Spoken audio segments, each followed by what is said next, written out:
Welcome to Great Night Stories. Tonight, we drift into another mystery of the unknown. Close your eyes and let your thoughts fade as we explore the gentle question: could the moon be something more than it seems? You're safe here. Just relax and let sleep carry you. Chapter 1: A Coincidence Too Precise. The Eclipses and Size Alignment. Ask anyone what makes the moon special, and they might mention its beauty, its pull on the tides, or its mysterious glow on a clear night. But for those who believe the moon might not be what it seems, those who think it could have been placed there by an advanced intelligence, there's one detail that stands out above all: the way it perfectly matches the size of the sun during a total eclipse. It's almost too perfect. In fact, some would say it is. When we stand on Earth and look up during a total solar eclipse, the moon fits exactly over the sun, blocking all its light except for a glowing halo known as the corona. This isn't something that happens anywhere else in the solar system. No other known planet has a moon that can do this. The sun is about 400 times bigger than the moon, but it's also about 400 times farther away. The result: they look exactly the same size in our sky. That's the only reason total eclipses are possible. Mainstream scientists explain this as a coincidence, just a lucky alignment that happens to exist right now. According to them, the moon is gradually moving away from Earth, and millions of years from now, total eclipses won't be possible. They say we just happen to live in the brief window of history when the moon and the sun appear the same size from Earth. That may be true, but for believers, this explanation feels a little too convenient. Think about it. Out of all the sizes and distances that the moon and sun could have, they just happen to line up this perfectly. And during the exact era that humans are around to witness it to some, that's not just luck, that's planning. Now, let's be clear. Most people who believe the moon was placed here don't claim to have all the answers. They're not all saying little green men flew it into orbit, but they do think the moon's behavior, size, and impact on Earth are suspiciously well suited for life. And the eclipse is just the beginning. Take a step back and look at how the moon affects our planet.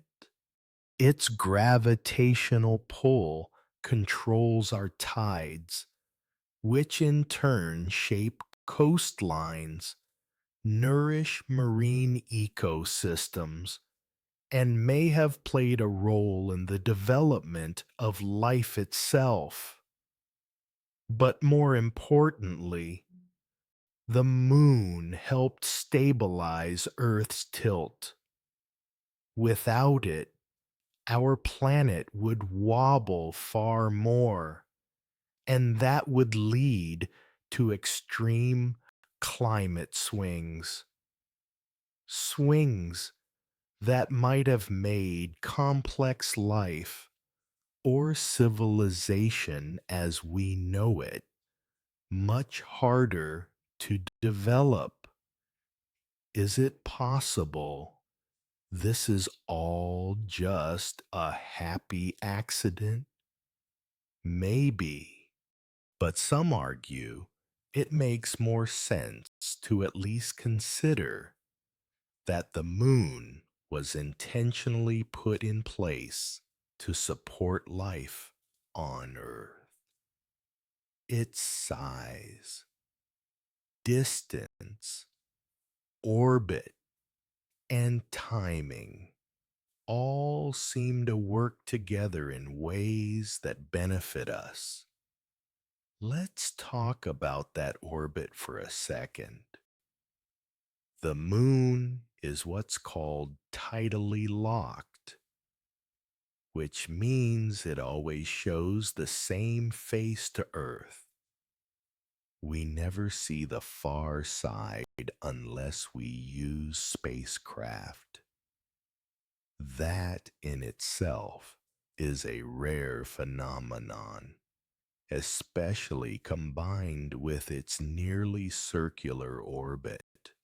Most moons, even in our own solar system, have more stretched or elliptical paths.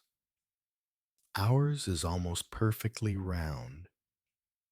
And then there's the fact that Earth's moon is huge.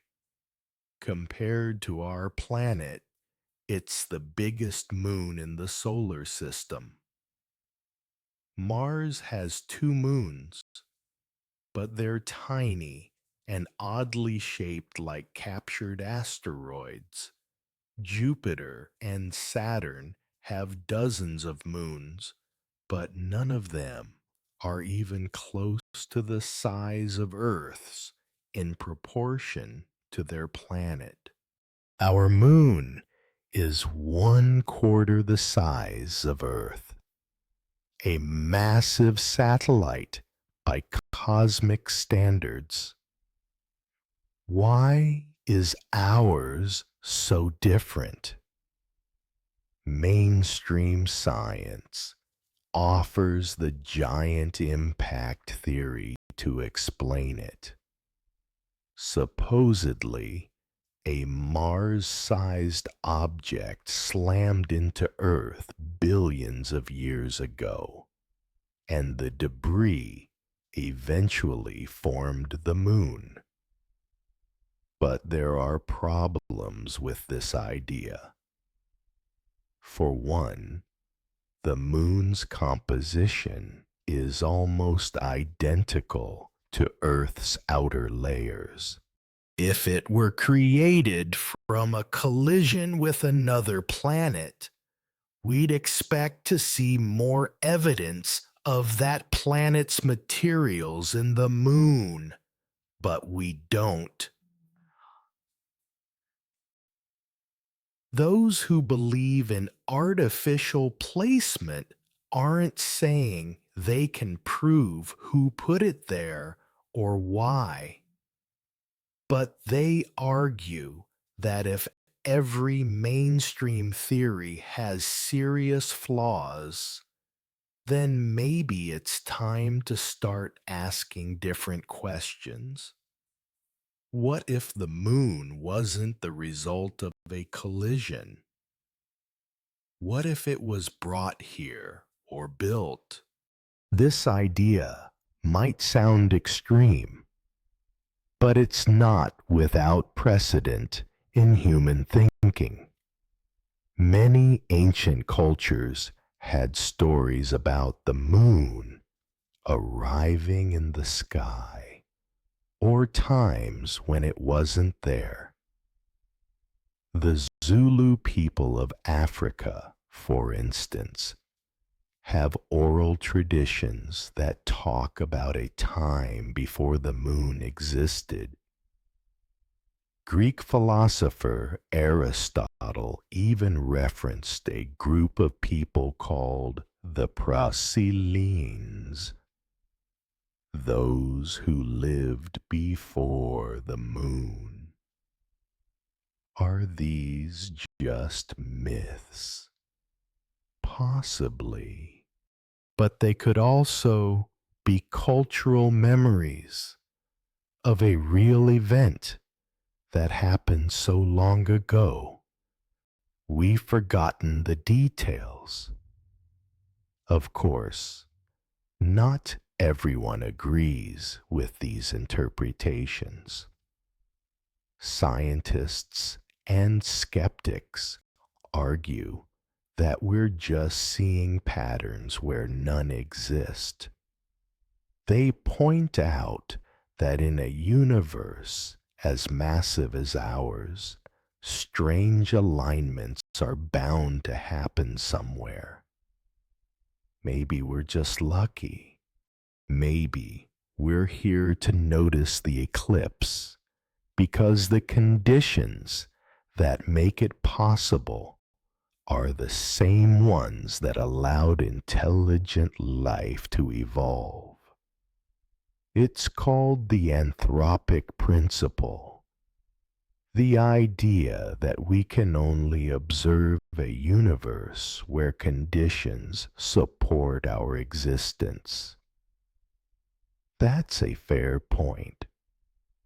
But for those who remain skeptical of the official story, it still doesn't explain everything.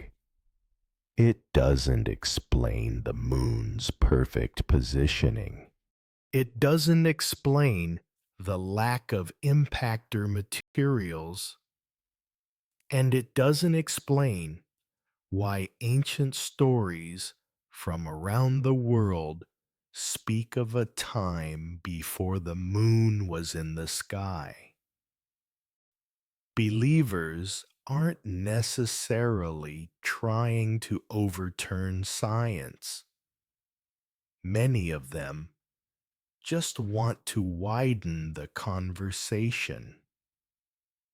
Instead of assuming the moon's perfect size and distance are meaningless coincidences, they ask, what if they aren't? At the very least, it's worth considering if something as massive and influential as the moon is just there. And if it turns out to have been placed or created by someone or something, shouldn't we want to know? That's where this journey begins, with a question that sounds simple. Why does the moon perfectly cover the sun during an eclipse? But that question opens the door to others. Questions about the moon's origin, its purpose, its makeup, and possibly even its builders. In the next chapter, we'll dig into what might be inside the moon itself. Because believe it or not, the idea that the moon is hollow, or at least partially hollow, is not just science fiction. It's something that's been proposed by scientists, supported by seismic data, and taken seriously by some of the people who've studied the moon the most. Let's go deeper. Literally, Chapter 2, The Seismic Mystery. Why the moon rings like a bell. What would you think if you tapped on something and it sounded hollow? Most of us would assume there was empty space inside. Now, imagine doing that to something as massive as the moon, and it echoes like a bell. That's exactly what some of the early seismic experiments during the Apollo missions seem to suggest. And it's one of the reasons believers in the artificial moon theory started paying closer attention. When NASA's Apollo 12 mission ended, the astronauts deliberately crashed the lunar module onto the moon's surface. Seismic sensors left behind recorded something unexpected. The moon vibrated for over an hour. One NASA scientist even described it as ringing like a bell.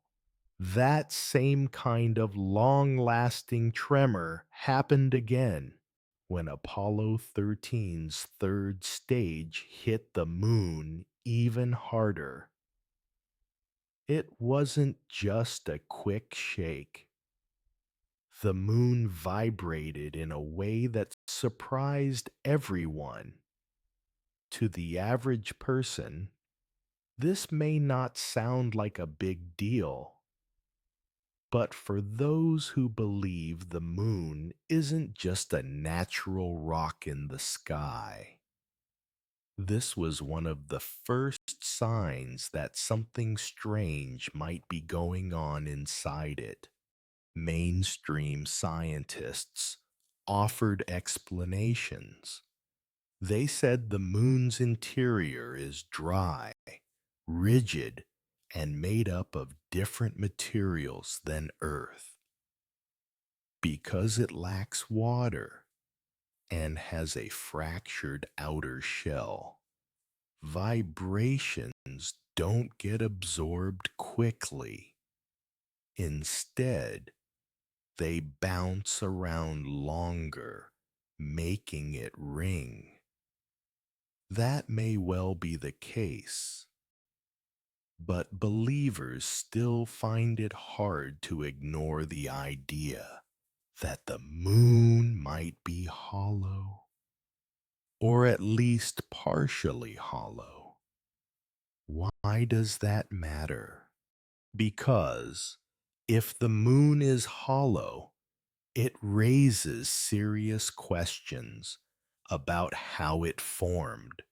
Most natural celestial bodies, planets, moons, asteroids, aren't hollow. They're solid or layered based on pressure and gravity. Hollow object that size would go against what we understand about physics and natural formation. And then there's the bigger question. What if it's not just hollow, but constructed? Some early proponents of this idea included two Soviet scientists, Mikhail Vassan and Alexander Sherbakov, who wrote a paper in 1970 called "Is the Moon the Creation of Intelligence?" In it, they proposed that the moon could be a massive ancient spacecraft or observation post placed in orbit by unknown beings. Their theory was speculative, but it was published in a respected journal and taken seriously at the time. Skeptics argue that this is just science fiction dressed up as science. They point to newer data from seismometers and lunar missions that suggest the moon has a partially molten core, not a hollow one. But even today, no one has fully mapped the moon's interior. We've only scratched the surface, literally. Without deep drilling or more advanced equipment, much of the moon's internal structure remains a mystery. Believers also point to the way the moon behaves during quakes, called moonquakes.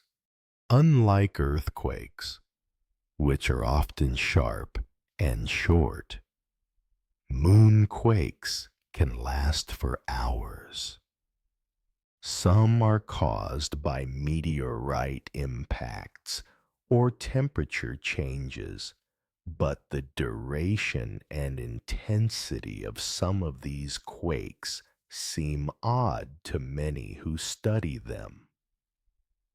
There's also the mystery of why some of these seismic waves travel so far.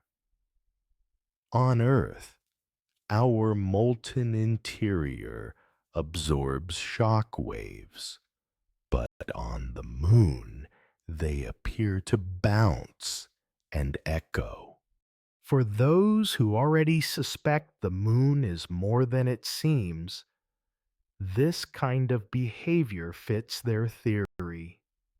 And then there are the questions about the moon's density.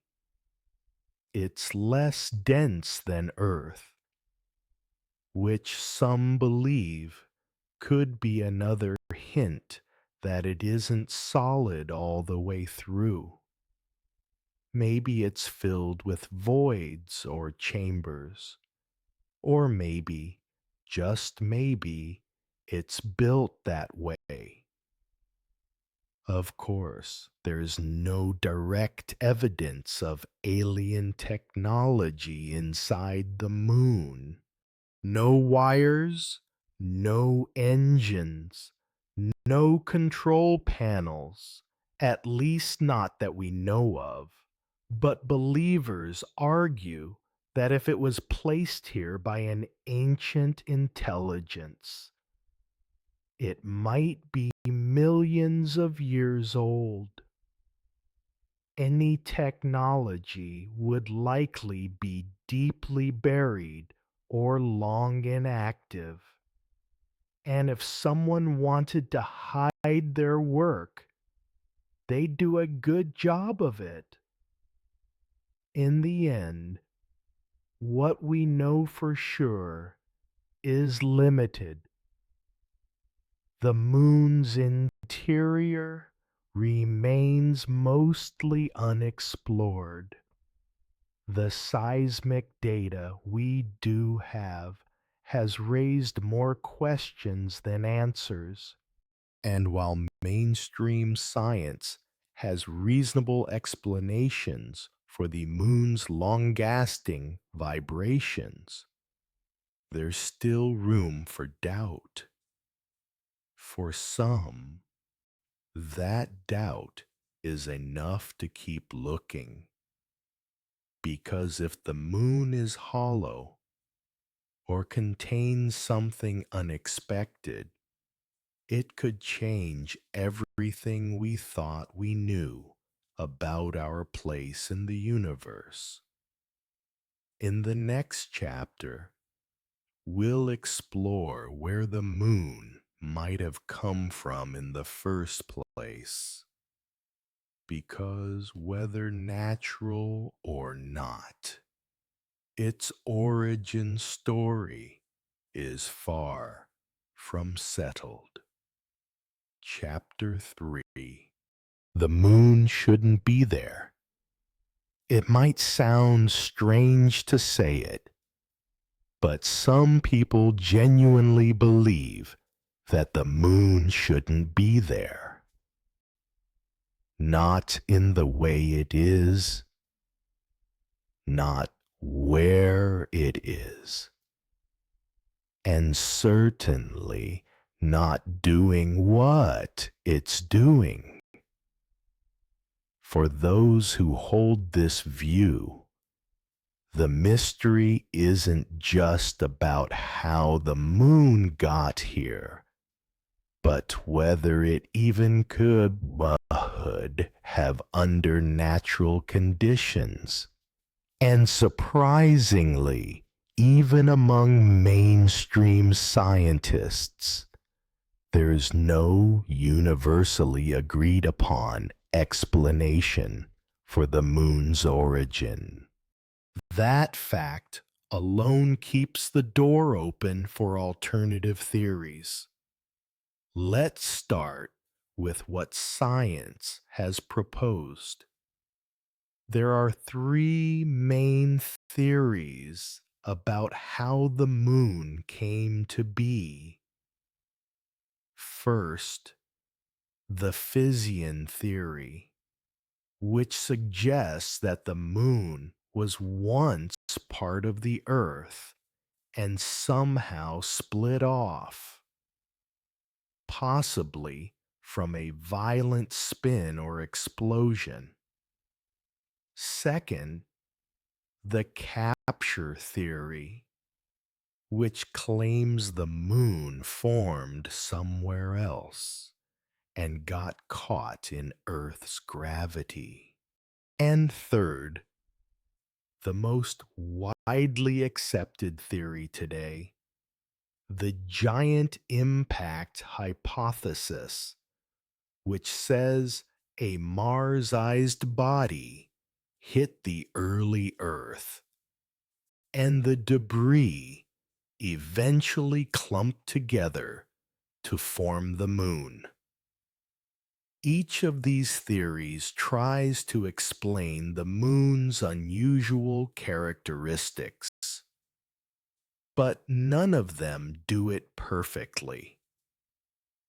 In fact, all of them have major gaps that haven't been resolved even after decades of study. Take the fission theory. If the moon did break off from Earth, you'd expect it to share Earth's composition. And to some extent, it does.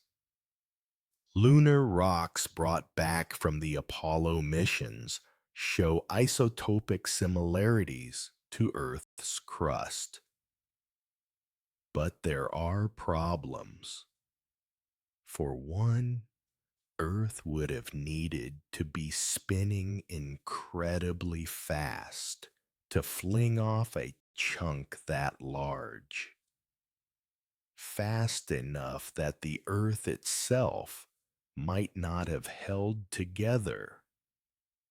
That makes this explanation hard to accept. Then there's the capture theory. If the moon formed somewhere else and Earth's gravity snagged it, that would explain why it might be different from Earth. But capturing a large, fast-moving object into a near-perfect circular orbit isn't easy. In fact, it's incredibly difficult. It would require just the right conditions and a precise loss of energy, something that almost never happens in space. It's a scenario that looks more like threading a cosmic needle. That's why most scientists now prefer the giant impact hypothesis. It has its appeal. A dramatic collision, debris flying into space, and a new moon forming from the rubble. But even this theory has serious issues. One of the biggest is that the moon's composition is almost identical to Earth's outer layers, not just in terms of rock types, but even the oxygen isotopes. If another planet had slammed into Earth, we'd expect the moon to be made of a mix of both bodies. But the expected foreign material just isn't there. That's where the believers raise their eyebrows. If none of the natural explanations fit, maybe we're asking the wrong questions. Maybe the moon didn't form from Earth. Maybe it wasn't captured. Maybe it wasn't born out of a cosmic accident at all. Maybe it was placed. This doesn't mean rejecting science. In fact, most believers in the artificial moon theory use scientific findings as the foundation for their questions. They look at the data and simply ask, what if there's another explanation that we haven't considered because it doesn't fit our assumptions? Here's another thing to think about. The moon is huge relative to Earth. It's about 1/4 the size of our planet, a much larger ratio than any other moon and planet pairing in the solar system. Most moons are tiny compared to their planets. Our moon is an exception. It's big enough to affect Earth's tides, climate stability, and even the length of our days. It's had a massive impact on life here, quite literally. Now, consider this. The moon's orbit is almost perfectly circular, which is unusual. Many natural satellites have slightly elliptical orbits, meaning they move closer and farther from their planet, but not the moon. It stays at just the right distance to create those total solar eclipses we talked about in Chapter 1. That distance is slowly increasing at a steady rate, not random, not erratic, steady. All of this has led some to ask with sincerity whether the moon was engineered or at least influenced by some kind of intelligence. Maybe not recently, and maybe not by creatures we'd even recognize. But the idea is that the moon's presence might not be a fluke. It might be part of something much bigger. There's even support for this kind of thinking from the past. In 1970, Two Soviet scientists, Mail Vasan and Alexander Sherbakov, published a paper titled, "Is the Moon the Creation of Intelligence?" in a respected academic journal. They weren't fringe theorists. They were members of the USSR's space program. In their paper, they speculated that the moon might be a hollowed-out planetoid, possibly a massive spacecraft or observation station placed in Earth's orbit. Of course, the mainstream scientific community didn't accept their theory, and it's still widely dismissed today. But the fact that their work was taken seriously enough to be published at all says something. It shows that even among scientists, there's been room, however small, for the idea that the moon might not be what it seems. To be clear, no one has found a control room or engine buried under the lunar surface. There's no concrete evidence of technology. But when people say the moon shouldn't be there, they mean that its existence is just too odd, too convenient, and too beneficial to be purely coincidental. Even today, we don't fully understand how the moon affects life on Earth. We know it influences the tides and helps stabilize the planet's tilt. But what about its effects on biology, behavior, and culture? Ancient civilizations timed their calendars to the moon. Some believed it affected mood, fertility, and growth.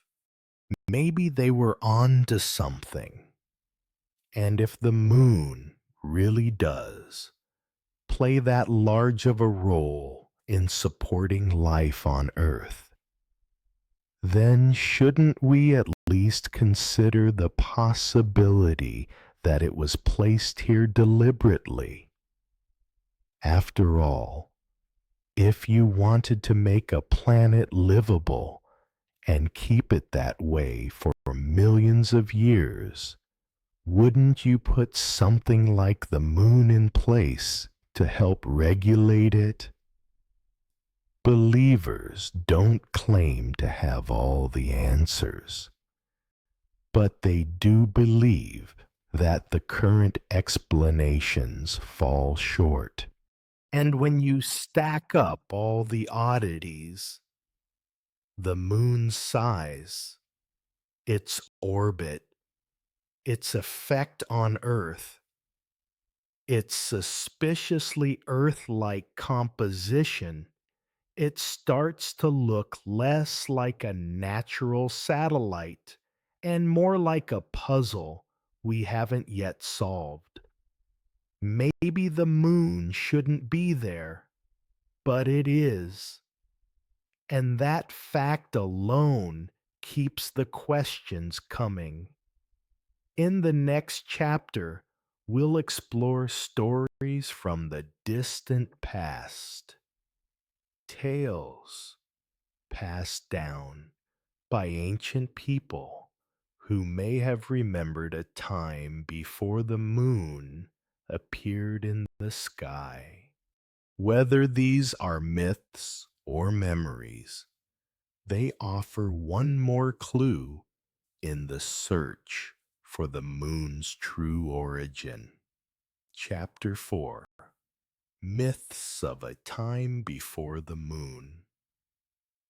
What if the moon hasn't always been there?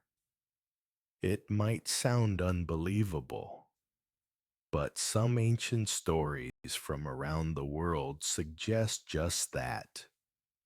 These aren't the tales of science fiction writers, but oral traditions and historical records passed down through generations.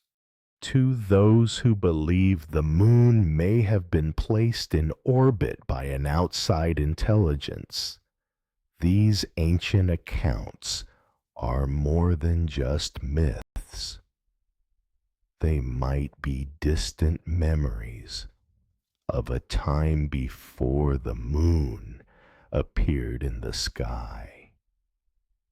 Let's start in Africa. The Zulu people of South Africa have long told stories of a time before the moon. According to some of their traditions, two brothers named Juan and Ananku stole the moon and brought it into the sky. The moon, they say, was originally a giant egg that was hollowed out and rolled into place. It's an oddly specific and mechanical sounding story, especially for something that supposedly happened long ago. Greek writings also mention people who lived before the moon. The ancient Greek historian Apollonius of Rhodes referred to the Procellans, literally those who existed before the moon. Aristotle, too, acknowledged the legend. Plutarch and Lucian wrote about Arcadians, an ancient people who were said to have lived in a time before the moon hung in the sky. These weren't fringe myths. They were part of the historical record. Across the ocean, similar themes appear in pre-Columbian America. The Tiwanaku culture of South America had myths that described an era when the moon was not yet in the sky. The ancient Colombians of the Bogota Highlands also had a story in which the moon appeared after a great flood, implying a major celestial change in their recent memory. So, what do we make of all this? Mainstream historians and anthropologists usually interpret these stories symbolically. To them, before the moon could mean before time was measured or before the current age. Maybe the moon represents a new era, and these myths are about cultural change, not astronomy. But from a believer's point of view, the similarities in these stories across cultures that had no contact with each other raise eyebrows. Why would people on different continents living in vastly different environments all have tales of a sky that was once moonless? What are the odds of that being a coincidence?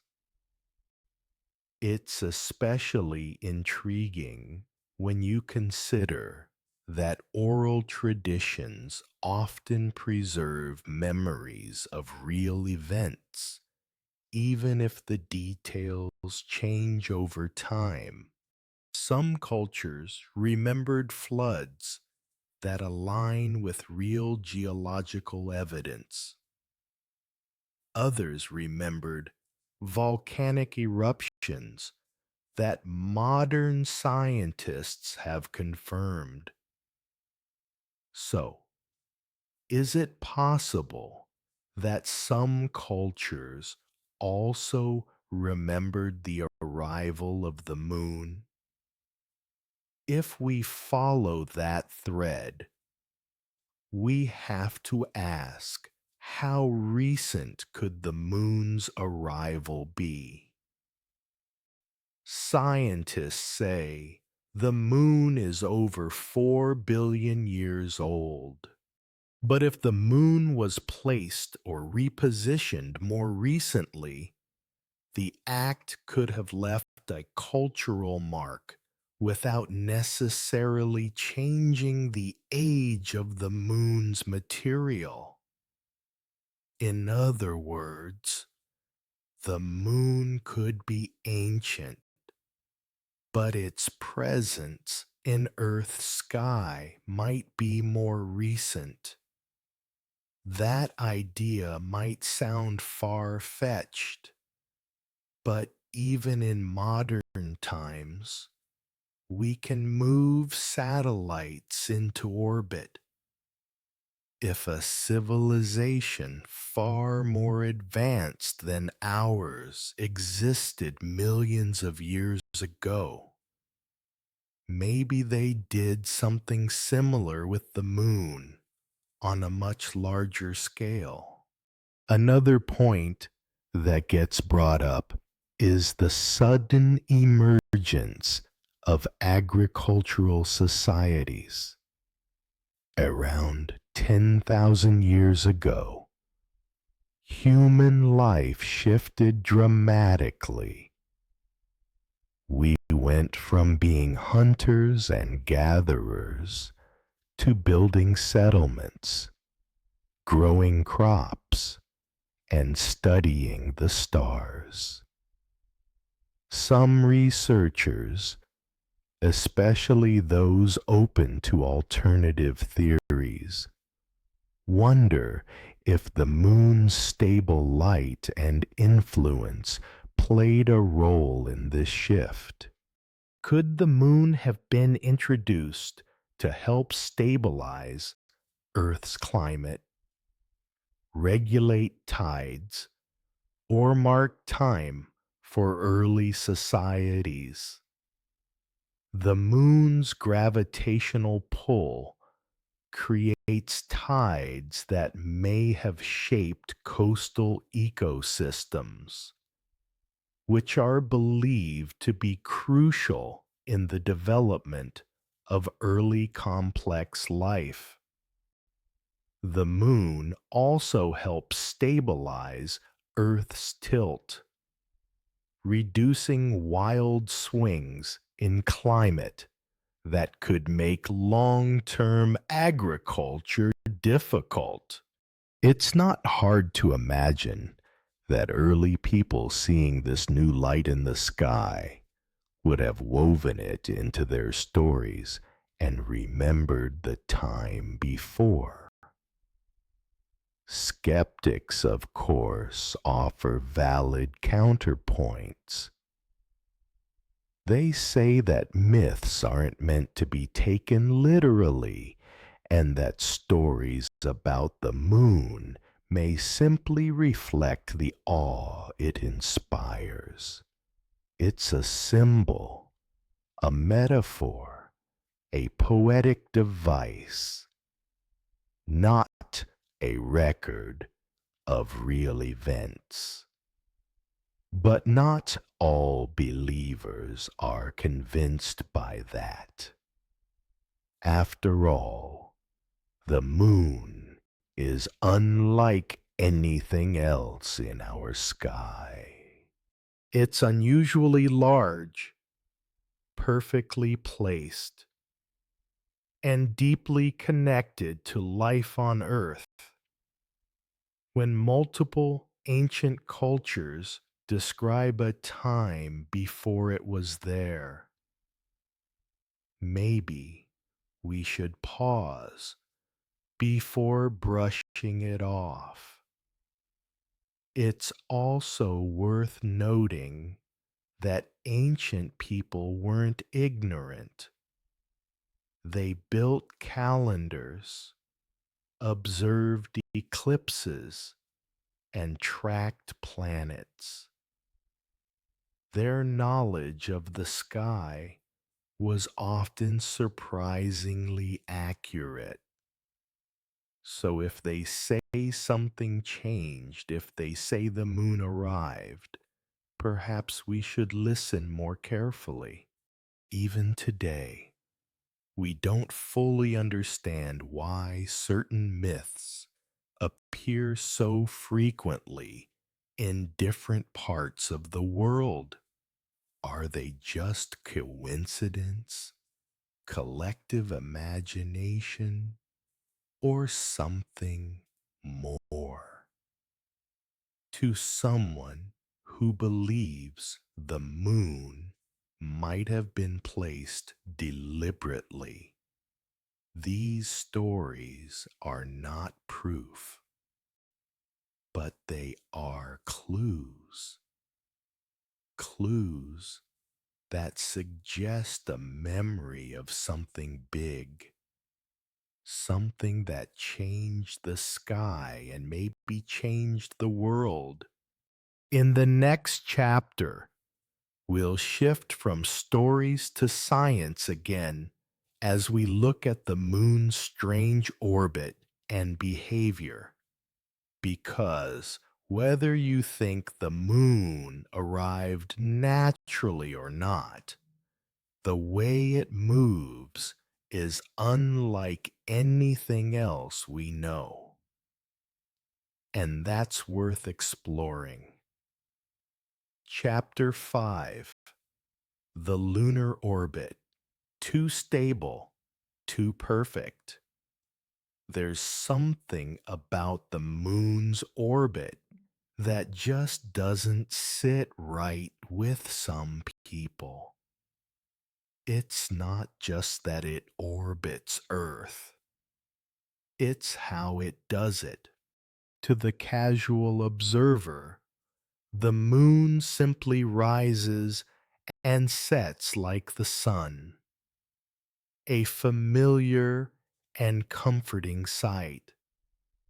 But to those who've looked a bit deeper, the way the moon moves seems almost too perfect. Let's start with one of the most commonly cited oddities. The moon is tidally locked. This means it always shows the same face to Earth. We never get to see the far side unless we send a spacecraft around to photograph it. While this is explainable through gravitational interactions called tidal forces over millions of years, the result is still striking. Think about it. Out of all the ways the moon could rotate, it just so happens to rotate at the exact speed needed to keep one side facing Earth at all times. That's pretty remarkable. Now, add this.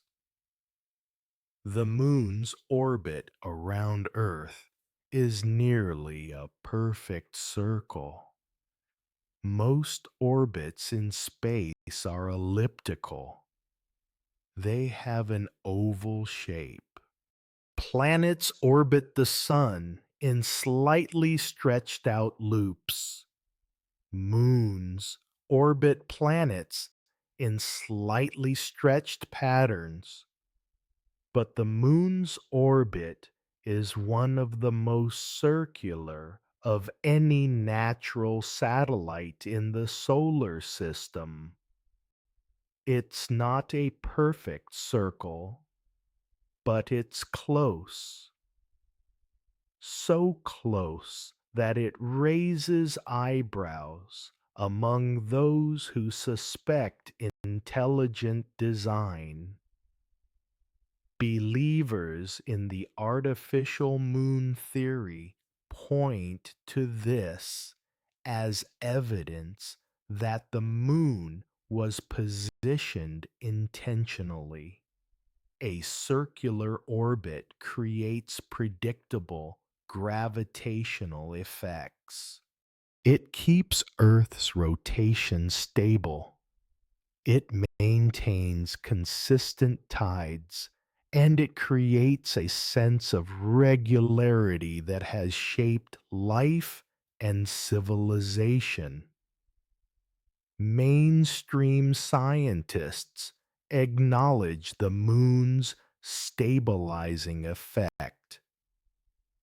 They agree that it plays a vital role in keeping Earth's axial tilt steady, which helps maintain a relatively stable climate.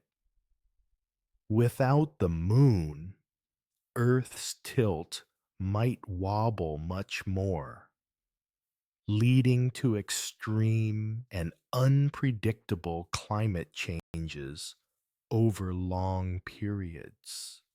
That would make it harder for life, especially intelligent life, to evolve and flourish. Here's where the conspiracy theory creeps in. Some believe that this stabilization wasn't accidental. If a civilization wanted to make Earth more habitable or keep it habitable, it would need a way to prevent wild climate swings. Enter the moon. In this view, the moon wasn't just placed to look pretty or help us track. It was engineered to help Earth thrive. There's another strange detail that catches the attention of believers. The moon is slowly moving away from Earth. This has been measured using laser reflectors left on the lunar surface by Apollo astronauts. Every year, the moon drifts about 3.8 centimeters farther from us. Scientists say this is caused by the transfer of Earth's rotational energy to the moon's orbit via tidal friction. That's the official explanation. But the regularity of this drift is curious. It's not chaotic. It's not speeding up or slowing down wildly. It's consistent, almost as if it was programmed. Believers wonder whether this steady rate is just another layer of artificial design. Maybe the moon's orbit is being subtly adjusted over time, or maybe it was placed with such precision that even its long-term movement was calculated in advance. Now, consider how precisely the moon matches the sun's size in our sky, which we discussed in Chapter 1. This only works because of the moon's distance from Earth. If the moon were just a bit farther or closer, we wouldn't get total eclipses. And the fact that we do, at the same time that intelligent life happens to be here to observe it, feels suspiciously timed to some. Skeptics, of course, offer solid counterpoints. Tidal locking is a well understood process.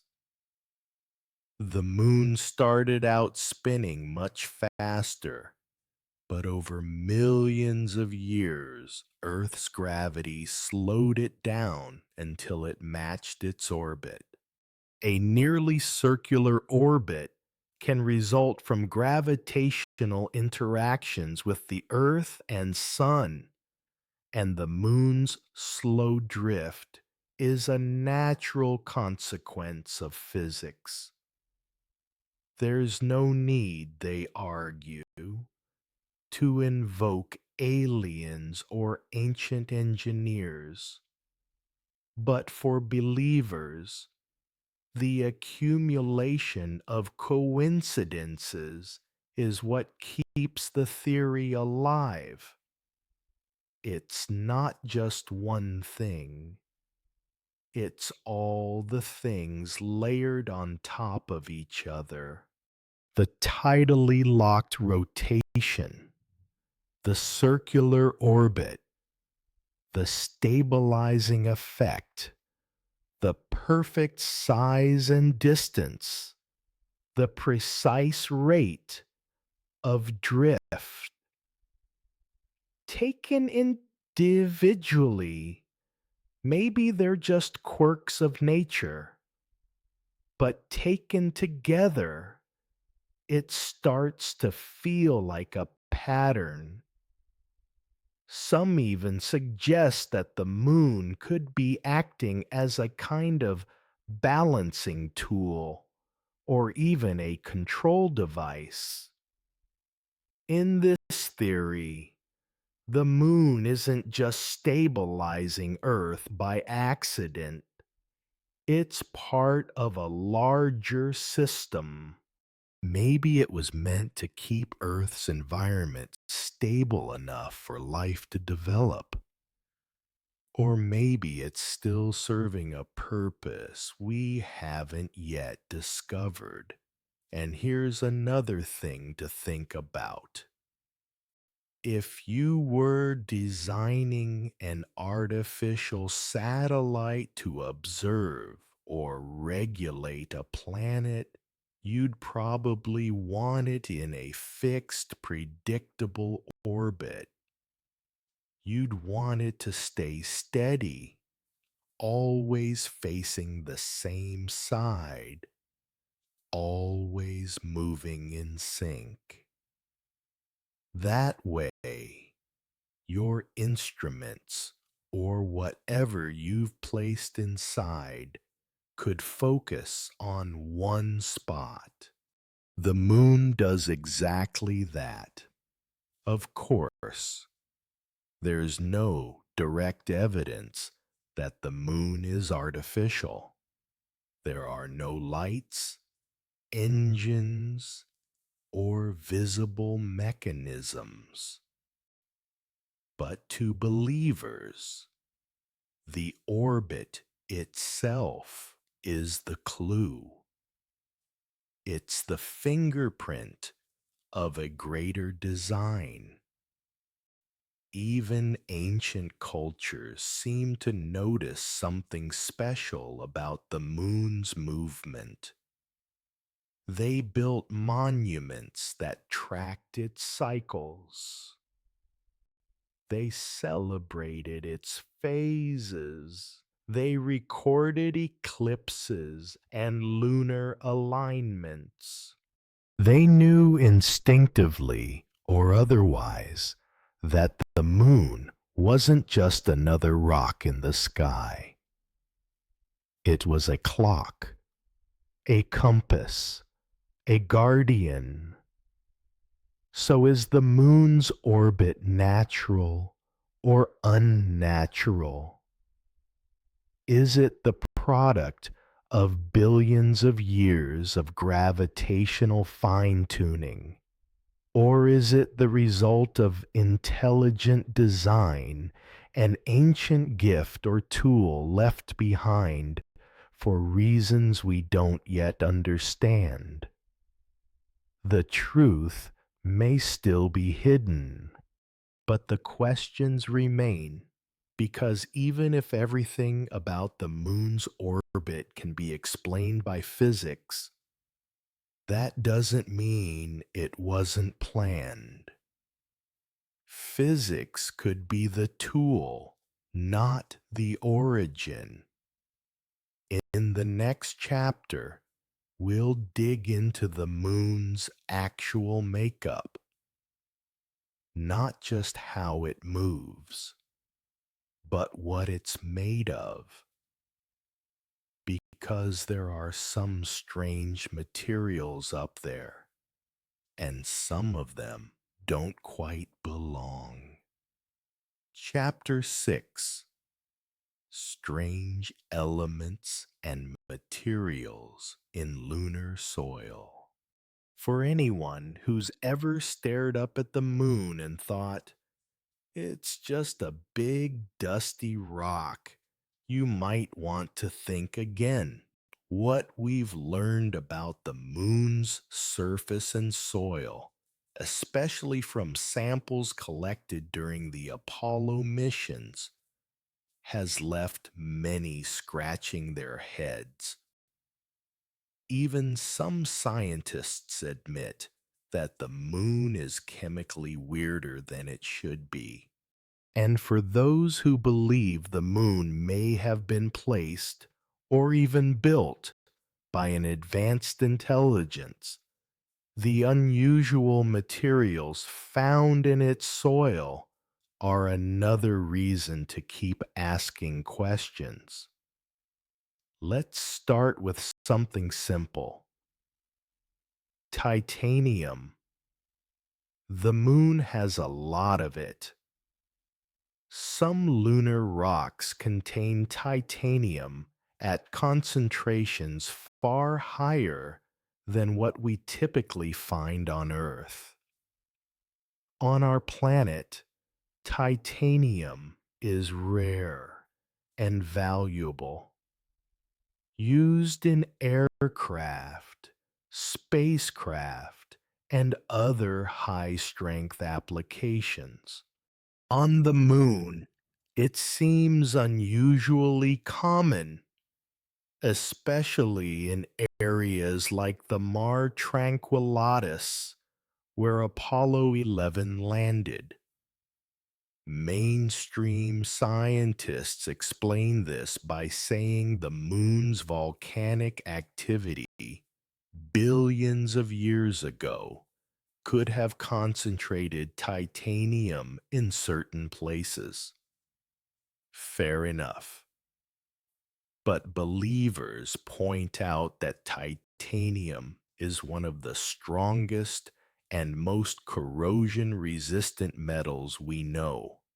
If someone were designing an artificial shell or structure to withstand time, radiation, and extreme temperature swings, titanium would be an excellent material to use. Then there's the matter of unusual isotopes. Apollo samples reportedly contain trace amounts of uranium-236 and neptunium-237. These are radioactive elements that don't naturally occur in significant amounts on Earth. In fact, uranium-236 is typically a byproduct of nuclear reactions, not something you'd expect to find just lying around. Neptunium-2 7. Has to be created in a lab or inside a nuclear reactor. So, what are they doing on the moon? Some skeptics argue that these readings could be due to contamination either during collection or testing. That's possible. But for believers, the presence of even tiny amounts of such elements raises questions. Could these be remnants of ancient technology, debris from an event long forgotten? Or were they put there for a specific reason? It doesn't stop there. The soil on the moon is covered in tiny glass beads. These aren't beads like you'd find in a craft store, but spherical bits of glass created by intense heat, likely from meteor impacts. That part's accepted science. But the sheer quantity of them and how evenly they're spread across the surface is curious. Glass is often associated with high energy processes. Could some of the glass have come from artificial activity, explosions, even controlled construction? And here's a detail that often surprises people. Some moon rocks are slightly magnetic. That's strange because the moon doesn't have a global magnetic field like Earth does. So, how did those rocks become magnetized? Scientists think that maybe the moon had a magnetic field billions of years ago that eventually died out. But others wonder if the magnetism is a leftover sign of technological processes or the result of embedded materials we don't yet understand. One of the most talked about anomalies in moon material has to do with its age. Some lunar rocks appear to be older than any rocks found on Earth. One Apollo 16 sample was dated at around 446 billion years old, which makes it older than most models of the moon's formation predict. If the moon came from the Earth or from a collision with another object, how could parts of it be older than Earth's crust?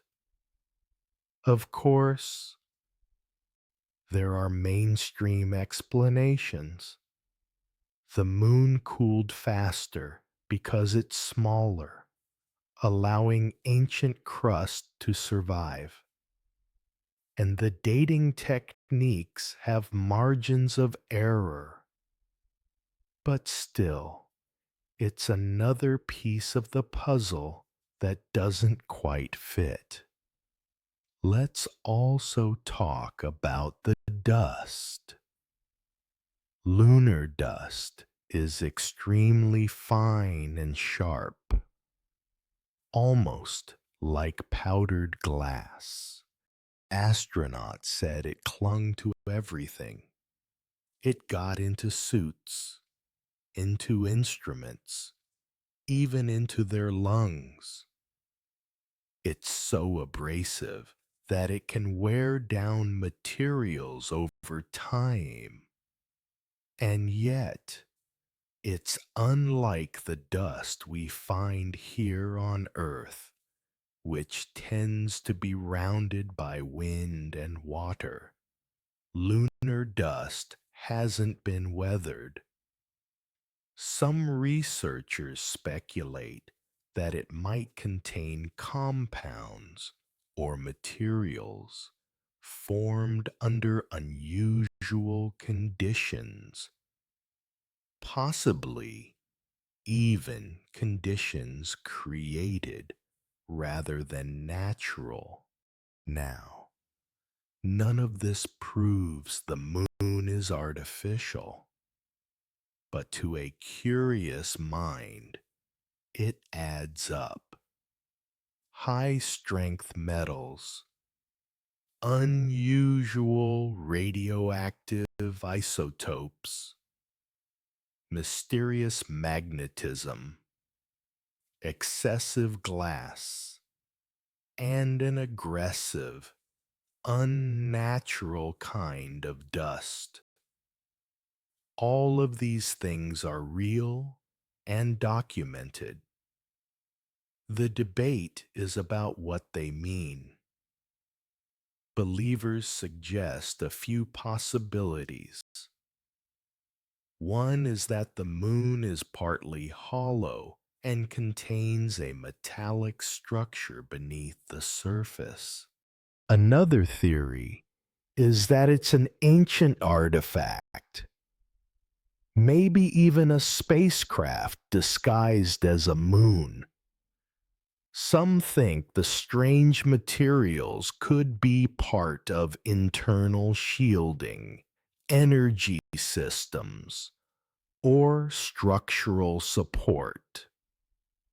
Others believe these substances are the debris of a civilization that once used the moon and left behind traces of their work. Skeptics, of course, argue that this is all over-inking. The moon is a natural object, and its weird materials can all be explained by its volcanic history, its lack of atmosphere, and billions of years of meteorite impacts. They point out that lunar geology is still a developing field, and we shouldn't jump to conclusions just because something seems odd at first glance. But for believers, that's exactly the point. There are too many odd things. And if our scientific understanding of the moon is still incomplete, then we should be open to all possibilities, including the ones that don't fit neatly into accepted models. Even NASA has called the moon a more complex and enigmatic body than we imagined. That's a quote from one of their own publications. So maybe, just maybe, the strange materials in lunar soil are trying to tell us something. Maybe they're the breadcrumbs leading us to a bigger truth. In the next chapter, we'll look at what both the Soviets and NASA discovered and possibly concealed about the moon. Because sometimes the most curious thing isn't what's found, but what isn't talked about. Chapter 7: The Soviet and NASA Anomalies.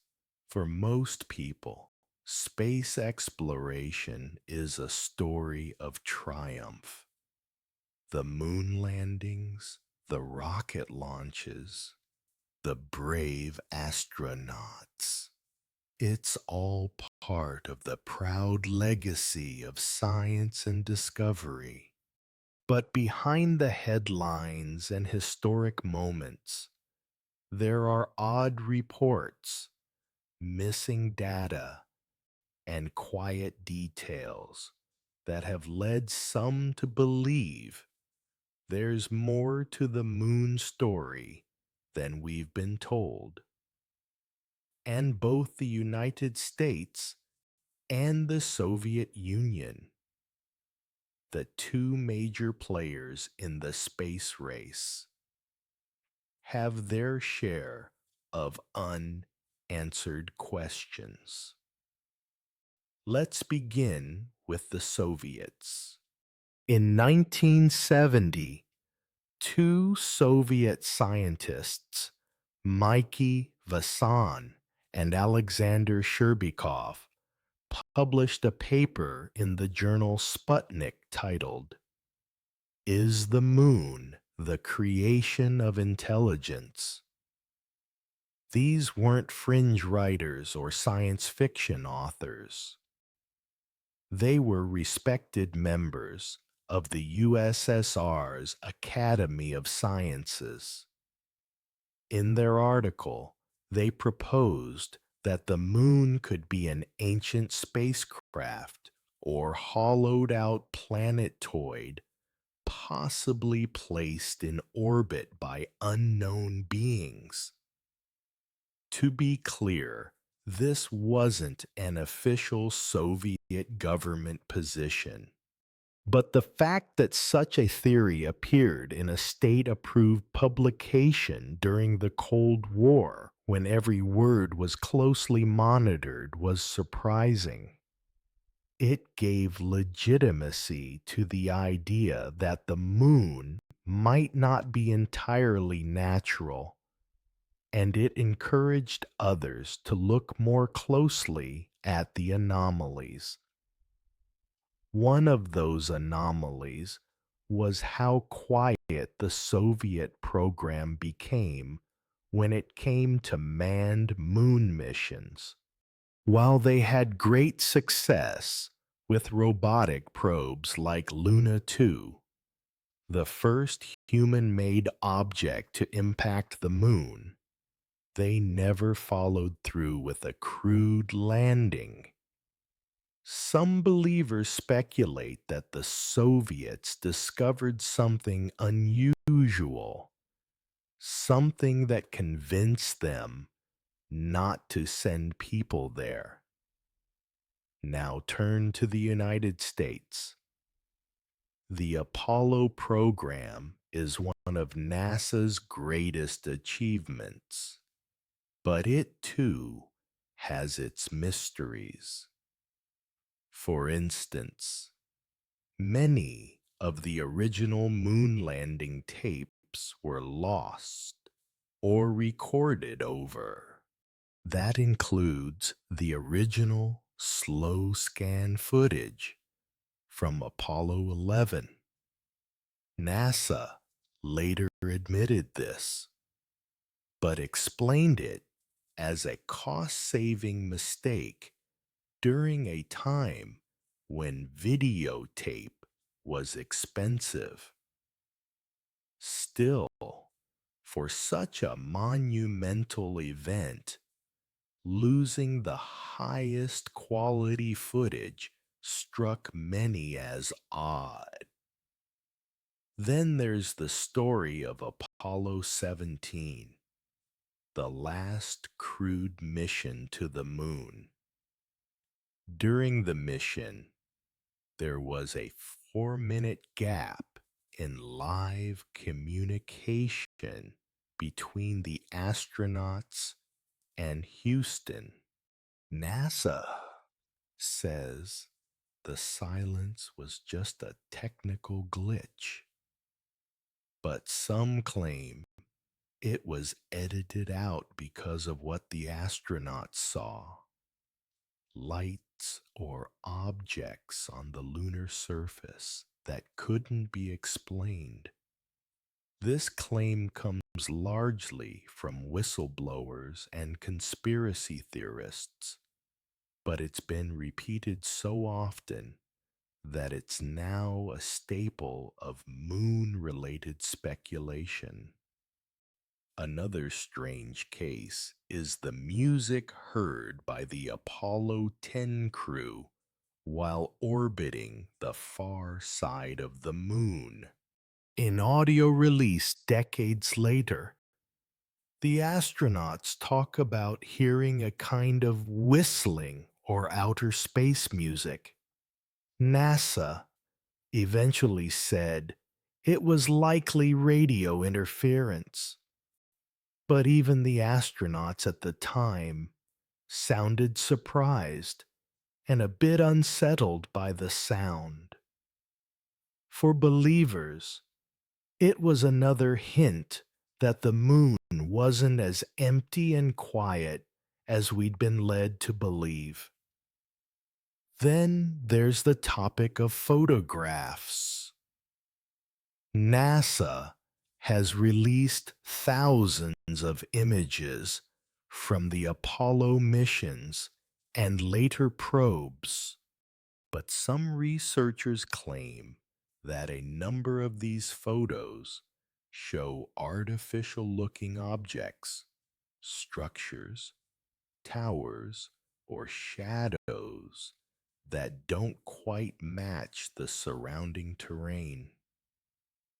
NASA attributes these to image artifacts, lighting angles, or camera glitches.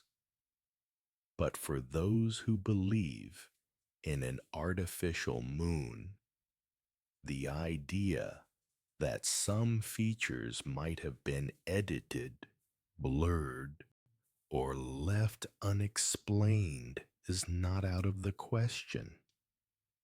Whistleblowers have added fuel to the fire.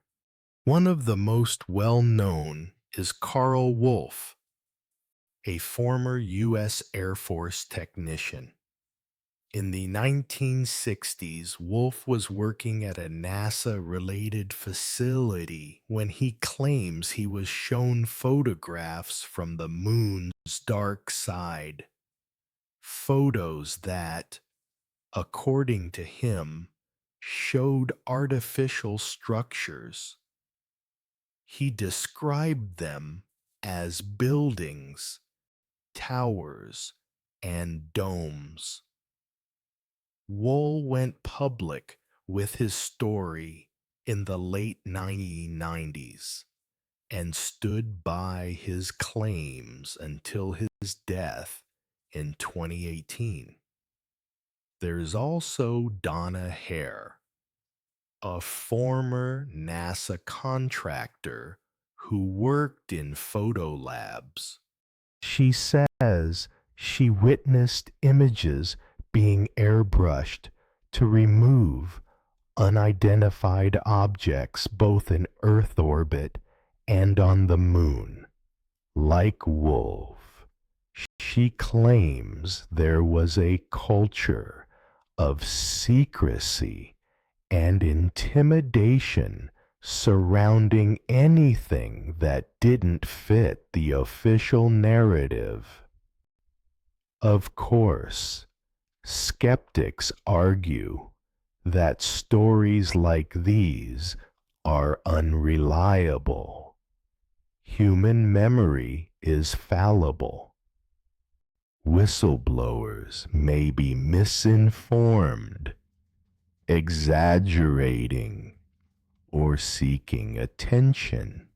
And while that might be true in some cases, the number of similar stories over the decades keeps curiosity alive. Another oddity, the Clementine mission. In 1994, the U.S. military and NASA launched a joint mission to map the moon. It photographed the entire surface except for certain areas on the far side. Some of the image data from those zones was lost, corrupted, or never released. Again, technical glitches are the official reason, but when paired with other anomalies, some wonder if those areas contain things we weren't meant to see. One more point that believers raise: the shift in focus. After Apollo 17, no humans returned to the moon, not even during the boom of technology in the 1980s and 1990s.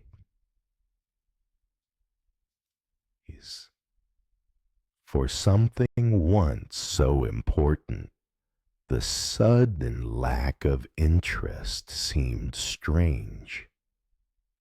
NASA said it was due to cost and public disinterest. But believers suggest a different reason. Maybe we found something and decided it was better to stay away. Now, to be fair, space exploration is risky and expensive. Governments shift focus all the time, but when you add up the missing footage, the unexplained sounds, the strange photos, the sudden silence from the Soviets, and the testimonies from insiders, it does start to feel like there's a story beneath the story. This doesn't mean everything is a cover up. It doesn't mean aliens were discovered and hidden from the public. But it does suggest that maybe not everything went according to plan.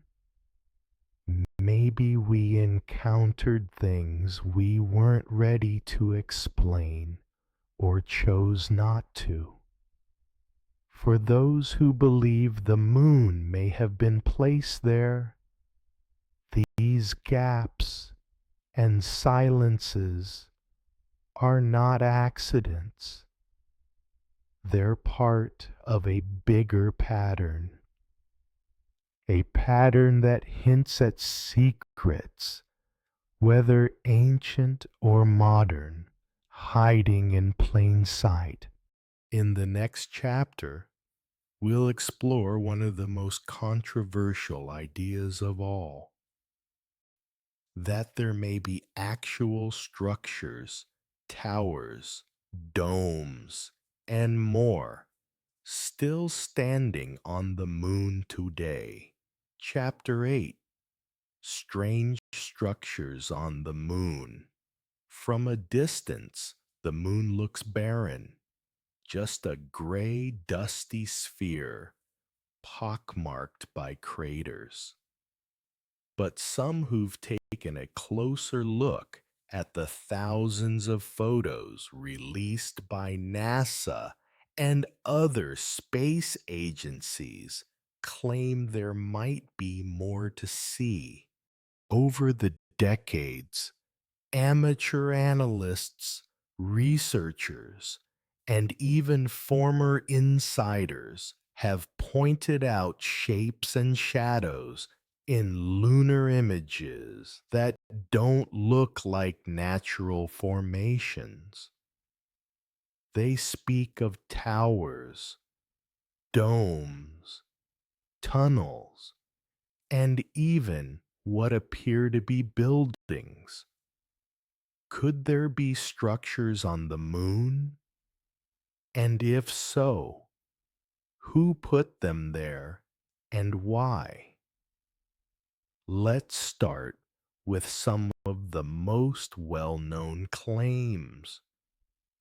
One of the most cited structures is the so-called shard. a tall, spire-like object photographed during the Apollo 10 mission. It appears to rise vertically from the moon's surface and casts a long, narrow shadow. Some say it looks like a natural rock formation. Others claim it's too straight, too vertical, and too isolated to be natural. Then there's the tower in Sinus Medi, allegedly spotted in a NASA image showing a massive vertical column estimated by some to be over a mile high. Its shadow, its geometry, and its scale are all sources of debate. Some argue it's just an image artifact or a photographic glitch. But believers see in it the possibility of an old alien-made structure. Something abandoned, perhaps, but still standing. Another intriguing anomaly is the castle, a name given to what appears to be a cluster of objects hanging above the moon's surface in Apollo 10 imagery. Some claim it resembles a floating structure, maybe tethered, maybe suspended, but definitely not part of the rocky landscape. NASA has never officially addressed it in detail, leading to further speculation. Skeptics often write these off as pareidolia, the human tendency to see patterns or familiar shapes where none exist, just like faces in clouds or animals in rock formations. They argue that people are simply projecting meaning onto random shapes, and in many cases, that's entirely possible. But not everyone is convinced it's that simple. Some researchers have used software to analyze the geometry of these anomalies and claim to find evidence of right angles, parallel lines, and symmetrical layouts. Features rarely found in natural geological formations. Even tiny differences in light and shadow, they say, can reveal depth and shape inconsistent with typical lunar geology. The moon's surface is also riddled with what look like entrances or cave mouths.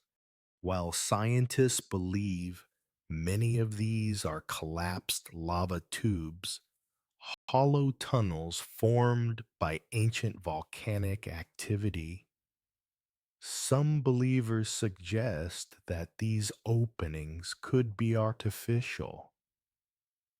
Perhaps they're not caves at all, but constructed entryways into underground facilities or hidden chambers. This theory got a boost in 2009 when Japan's Kaguya lunar orbiter discovered a deep cylindrical hole over 250 feet wide and 300 feet deep. NASA's Lunar Reconnaissance Orbiter later confirmed it. Scientists say it's likely part of a lava tube, but believers wonder if it's something more.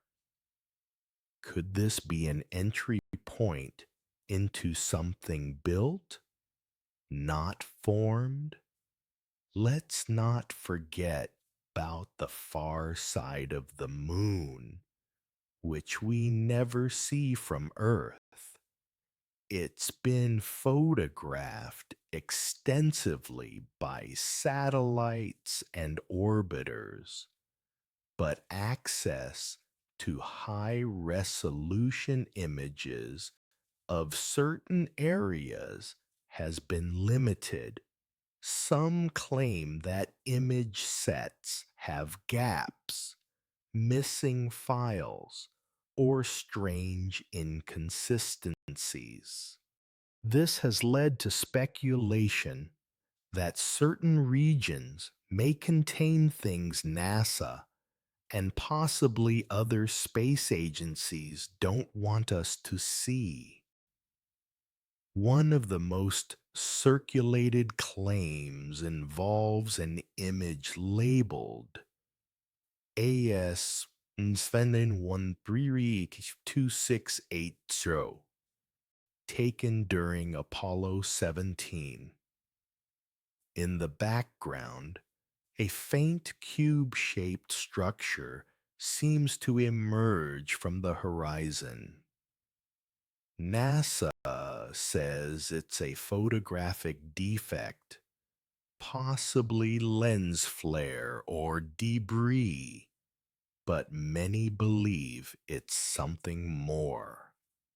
Online forums and documentaries have picked it apart for years. And then there's the Lunar incident, which fuels curiosity even further. The Soviet Luna 9 probe made the first successful soft landing on the moon in 1966.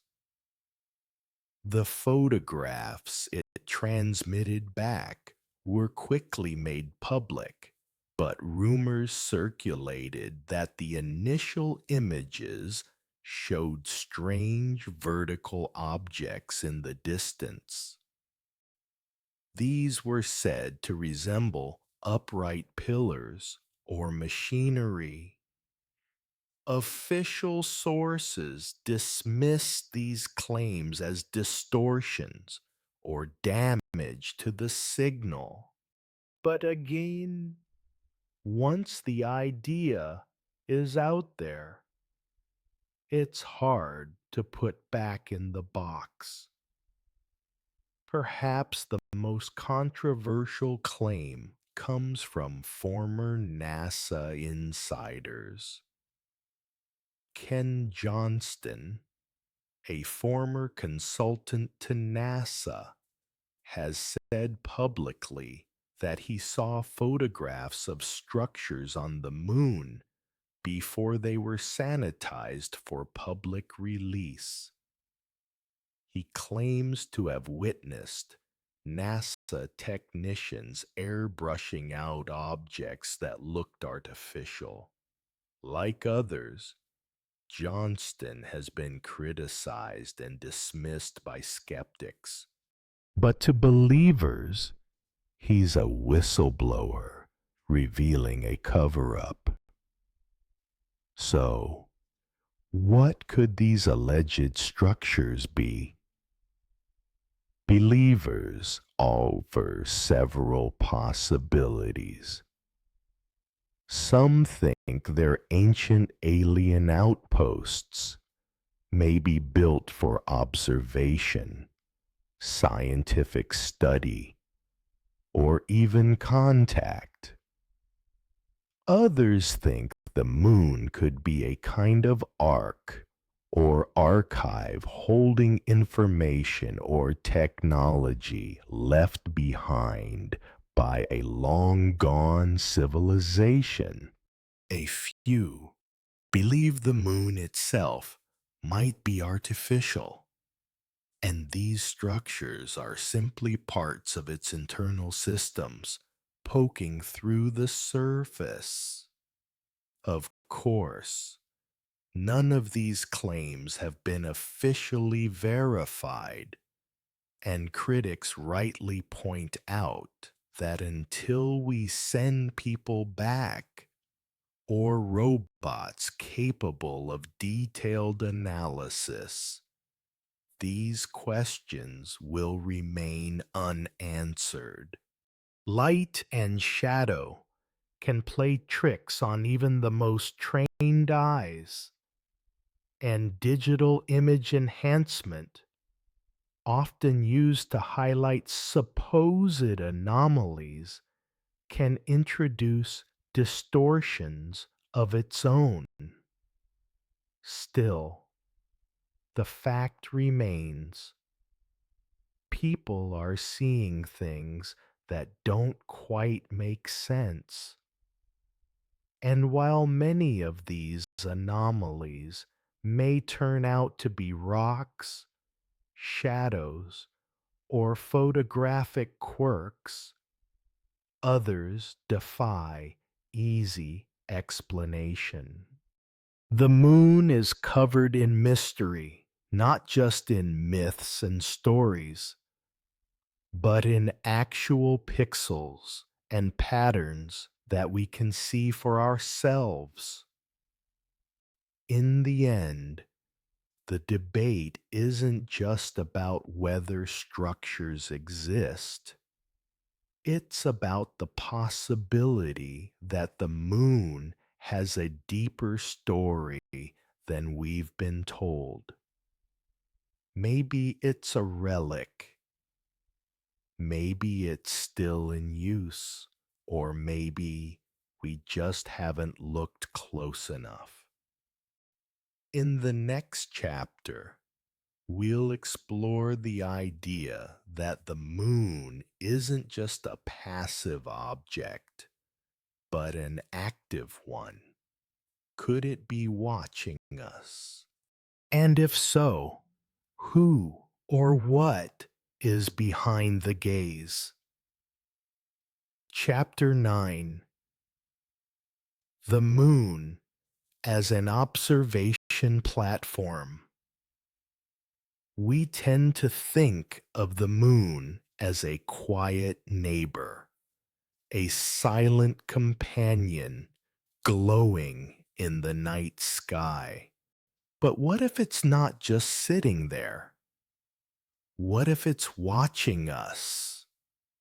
This idea that the moon could be functioning as some sort of observation platform or surveillance station might sound like science fiction at first.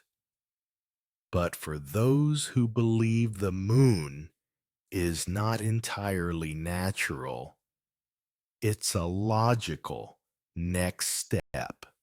After all, if the moon was placed intentionally, there had to be a reason, and observing Earth would be a pretty good one.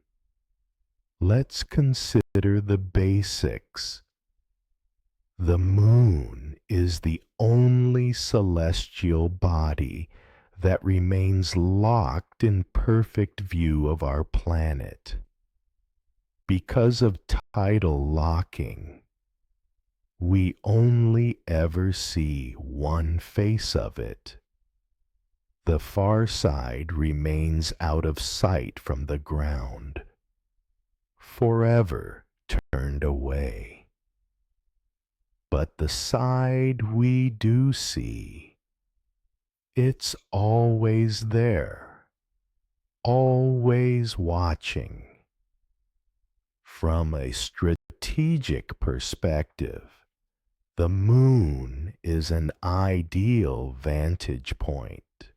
It provides a clear, uninterrupted view of Earth. Anything orbiting or occurring on the surface, weather patterns, migrations, cities lighting up at night could be monitored from there without much difficulty. No satellites needed, No signal relays, just a front row seat to the planet below. Now, let's add in some technological context. If we as a civilization, just a few hundred years into the industrial age, already have satellites, drones, and space telescopes, what could a far older or more advanced intelligence do? If a civilization thousands or millions of years ahead of us wanted to monitor Earth without interfering directly, the moon would be the perfect perch.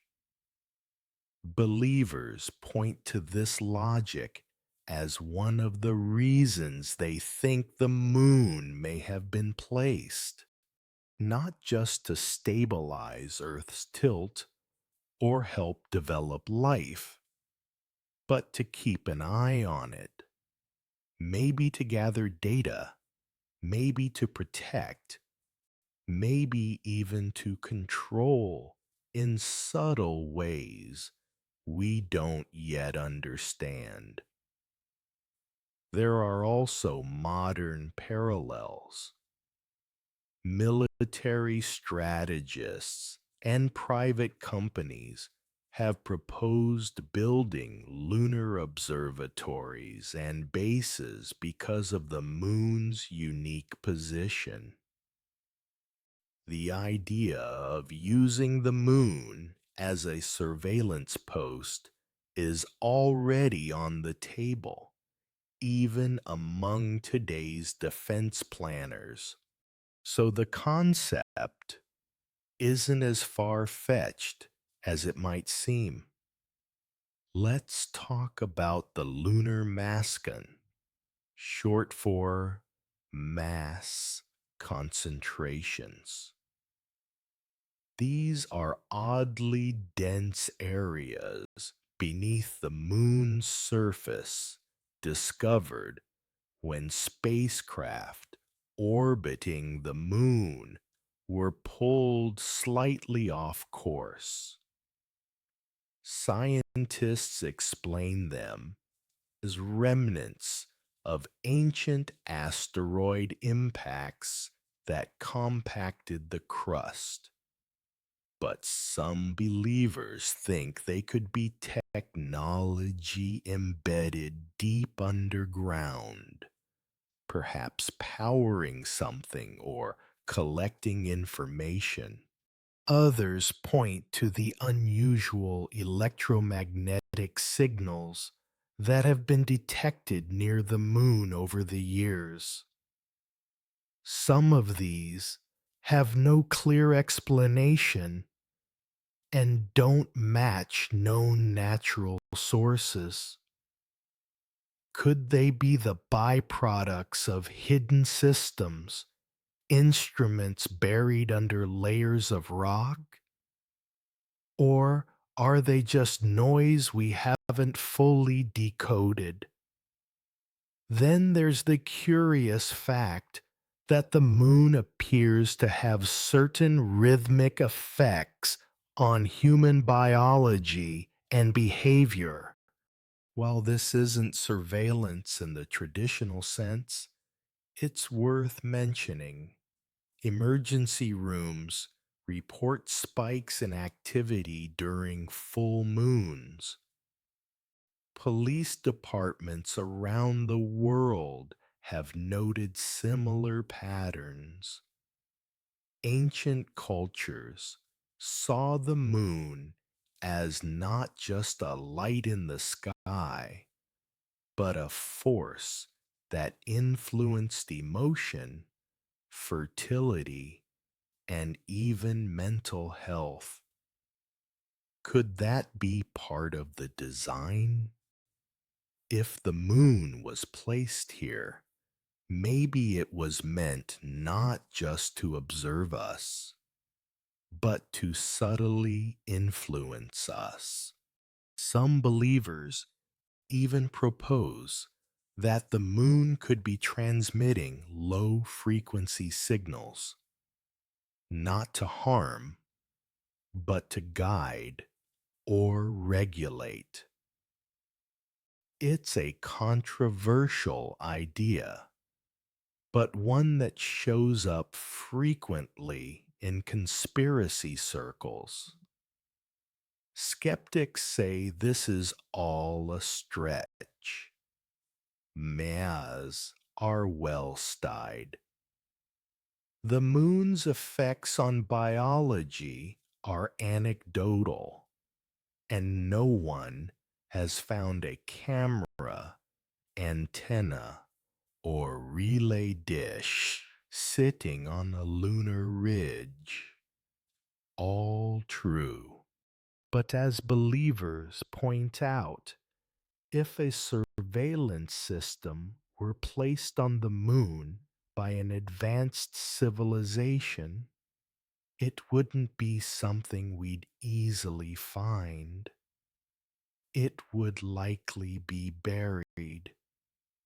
It might operate at frequencies we can't yet detect, or it could be dormant, waiting for a reason to wake up. The moon's strange quakes, called moonquakes, add another layer of intrigue. Some of these quakes happen deep underground and don't seem to be caused by meteor impacts or temperature changes. Could something be shifting underneath? Could these be signs of internal activity, either natural or artificial? Then there's the enduring mystery of the Apollo mission's radio blackouts on the far side. When the spacecraft went behind the moon, they lost all communication with Earth. That's expected. Radio signals can't go through the moon. But some believe that during these blackouts, things were seen or experienced that were never shared with the public. Whispers of strange lights, unknown transmissions, or even encounters have followed the Apollo program ever since. Again, none of this is confirmed. But the fact that the moon offers a natural surveillance advantage, combined with its tidal locking, orbit, and possible anomalies, makes it hard for some to ignore the possibility. If we were to build an observation post to watch a developing species, the moon would be a textbook location. So, who then would be watching? That's where theories diverge. Some say it's aliens, perhaps the same ones who visited ancient Earth. Others believe it could be remnants of an ancient civilization from our own solar system, now long gone, but still monitoring the outcome of their experiment. A few even think it might be a cosmic phalanx put in place by creators we've never met. To skeptics, this all falls under the umbrella of speculative fiction. They point out the lack of hard evidence. No transmitters, no power sources, no observable machinery.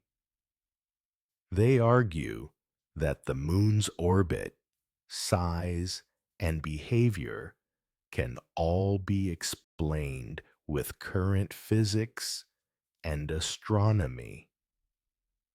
But to believers, the patterns are too precise, the placement too perfect, and the timing too convenient to brush off. They argue that science is a process, and just because we haven't found the equipment doesn't mean it isn't there. It just means we haven't looked deeply enough. In the end, whether the moon is an artificial eye in the sky or just a lucky coincidence of nature, it raises a question worth asking. If someone were watching us, would we even know? In the next chapter, we'll explore what happens when people start talking. Former astronauts, insiders, and whistleblowers who claim they saw things that didn't match the official story. Because sometimes the silence around the moon is louder than anything ever said. Chapter 10. Testimonies from astronauts and insiders. For all the data, photographs, and scientific findings about the moon, one thing that keeps the conspiracy theories alive isn't just what we've seen. It's what people have said. More specifically, what astronauts and insiders have hinted at over the years. From cryptic interviews to outright claims, the words of those who were there or close to the action have added fuel to the idea that the moon may be more than it appears. Let's start with the astronauts. Few people have been closer to the moon than those who actually walked on its surface. So when they speak, people listen. And while most of them stick to official narratives, some have made comments that believers latch on to. Take Buzz Aldrin, the second man to walk on the moon. In several interviews, Aldrin has spoken about seeing a UFO during the Apollo 11 mission. He later clarified that it was likely part of the spacecraft or a panel that had detached, but the initial reports sparked curiosity. Then there was his comment about monoliths on Phobos, a moon of Mars. Aldrin once said, "We should visit the moon of Mars. There's a monolith there." When people find out about that, they're going to say, "Who put that there? Who put that there?" Was he being metaphorical? Was it a figure of speech? Perhaps. But to those who already suspect there's more to the story, it sounded like a breadcrumb. Then there's Edgar Mitchell, the sixth man to walk on the moon. After leaving NASA, Mitchell became a vocal advocate for the study of consciousness, paranormal activity, and extraterrestrial life. He repeatedly stated that he believed we have been visited by other civilizations and that governments were covering it up. While he didn't claim to have seen aliens on the moon, his words gave legitimacy to the idea that not everything was being shared with the public.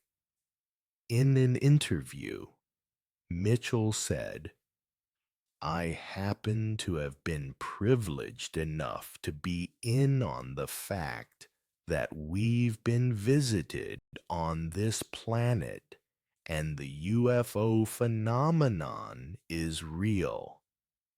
Coming from a former astronaut, that kind of statement carries weight.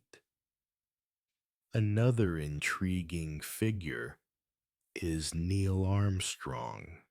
While he was famously private and careful with his words, some believers point to his speech at the White House in 1994 as unusually cryptic. In it, he said, "There are great ideas undiscovered, breakthroughs available to those who can remove one of truth's protective layers." For many, it sounded like he was hinting at a bigger reality hidden behind official accounts. Others say it was just poetic language meant to inspire. But Armstrong's rumored statements go beyond public speeches. Some conspiracy theories claim that during the Apollo 11 mission, Armstrong and Aldrin saw something on the moon, possibly structures or unidentified craft, but were ordered not to report it. These claims often refer to missing audio or transmissions on secret radio channels. NASA has denied these stories, and no solid evidence has emerged. Still, the rumors persist. And it's not just astronauts. Contractors, engineers, and technicians have come forward with stories of their own. We mentioned Carl Wolf in Chapter 7, a former U.S. Air Force technician who claimed he was shown high-resolution images of the moon's far side that included artificial-looking structures. He said the technician who showed him the images seemed nervous, telling him, "We found a base on the back side of the moon." Wolf went public with his story decades later, and although it's never been verified, he stuck to it until his death. Another insider, Donna Hare, worked in NASA's photo labs and alleges that she saw photos being altered to remove objects, particularly unidentified ones, from images before they were released to the public. She also claimed that some employees who asked questions about these images were threatened or silenced. There's also Ken Johnston, a former NASA contractor, who claims he was instructed to destroy certain images taken during the Apollo missions, but instead kept some of them. He says the photos showed things on the moon that didn't look natural, structures, shapes, or shadows that didn't belong. Skeptics dismiss these stories as unreliable. They argue that memories fade. People misinterpret what they see, and some may simply want attention. And it's true that in the world of whistleblowers, there's always a risk of exaggeration or misinformation. But for believers, it's not about proving any single story. It's about patterns. When multiple people across different roles, years, and locations describe similar things, it starts to sound less like coincidence and more like a puzzle waiting to be solved. Believers also point out how tight-lipped many astronauts have been about their experiences. Armstrong, for example, rarely gave interviews. Others were similarly quiet or deflected questions about what they saw. Was it just personal preference? Or was there something they weren't allowed to say? Some suggest that astronauts may have been bound by non-disclosure agreements, especially during a time when the Cold War was in full swing and any unknown sighting could be considered a matter of national security.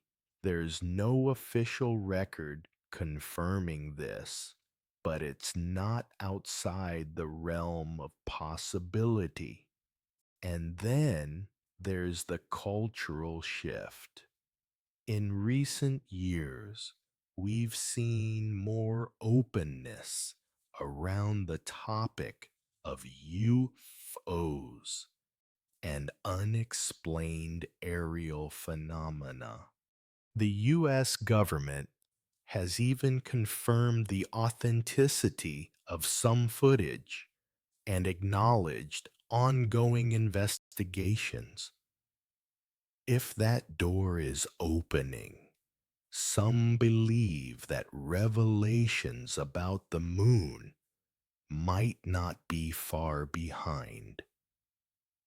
In the end, the testimonies of astronauts and insiders don't prove that the moon is artificial or that it hides alien structures, but they do keep the conversation alive. Because when the people closest to the truth hint that we don't have the full story, it's hard not to listen. In the next chapter, we'll explore perhaps the biggest question of all. If the moon was placed, then by whom and for what purpose? Chapter 11.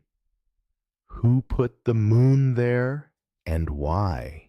If we entertain the possibility that the moon didn't just end up in its perfect spot by coincidence, that it was placed with intent, then one big question naturally follows. Who did it and why?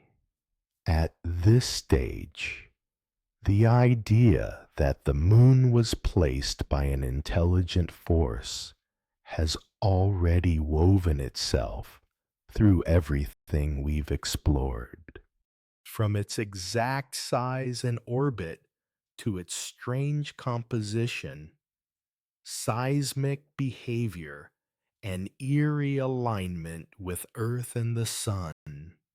The theory isn't that it's a regular satellite, it's that the moon might be more like a construct, a piece of intentional design. But that leaves us wondering what kind of beings would be capable of doing something like that. Let's start with the most common theory among believers: extraterrestrial intelligence. The universe is massive, containing billions of galaxies, each with billions of stars and likely even more planets. Statistically, it would be arrogant to assume that Earth is the only planet that has ever hosted intelligent life. So, if we accept the possibility of advanced civilizations elsewhere, it's not unreasonable to